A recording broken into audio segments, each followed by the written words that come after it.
African cuisine is incredibly diverse, reflecting the continent's rich cultures, climates, and local ingredients.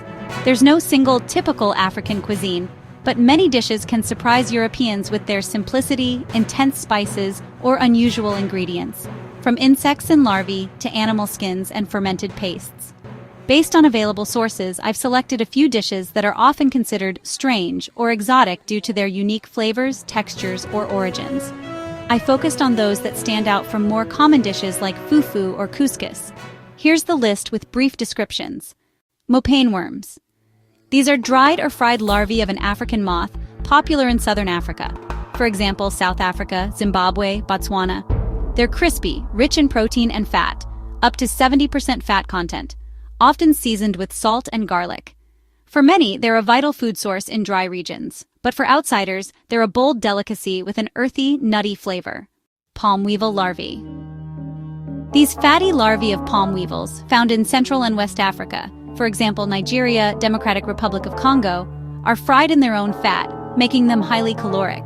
They have a creamy texture and a buttery, nutty taste. Locally, they're a delicacy, but their appearance and texture can be shocking, one of the most energy-dense foods in the world. Cow skin, chingawaya. In Malawi and other East African countries, for example Tanzania, cow skin is boiled for hours until soft.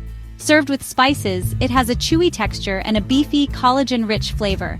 It's a dish for the adventurous, requiring long cooking, and in some regions it's eaten raw or fermented, a symbol of simplicity and using leftovers. Pig skin. In Malawi and South Africa, pig skin is boiled or fried, often with spices like chili. It has a crispy outer layer and a gelatinous interior, which can feel unusual.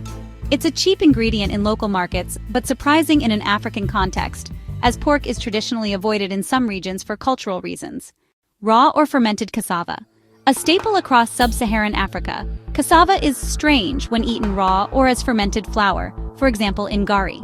Cassava contains cyanide, so it must be processed, but in some communities it's consumed undercooked, giving a bitter, earthy taste. In Malawi or Nigeria, it's the base for fufu, but the raw version challenges the palate. Domodah, or mafe, with peanut butter. A stew from Gambia and Senegal made with peanut butter, meat, or vegetables, plus pumpkin, tomatoes, and spicy seasonings, ginger, coriander. The thick, sweet, spicy sauce can feel unusual as peanut butter dominates, resembling a dessert but served as a hearty meal. The vegan version with peanuts is an African peanut stew.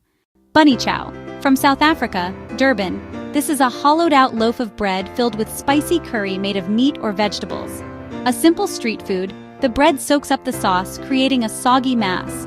Originating from Indian immigrants, it's become an African hit, though some find it too hybrid for the continent. Chakalaka. A spicy vegetable relish from South Africa, made with beans, tomatoes, onions, and hot spices. Served cold or as a side to braai, grill. It has an intense, fiery flavor that can surprise with its simplicity and heat. A township dish, it's fiber-rich but exotically spicy for Europeans. These dishes often rely on local, affordable ingredients like cassava, peanuts, or insects, making them sustainable, but their preparation and flavors can be challenging. If you're planning a trip or a kitchen experiment, start with milder versions, perhaps with spices like harissa or cumin. African cuisine is not just food, but also rituals like braai, traditional South African grilling, that bring people together.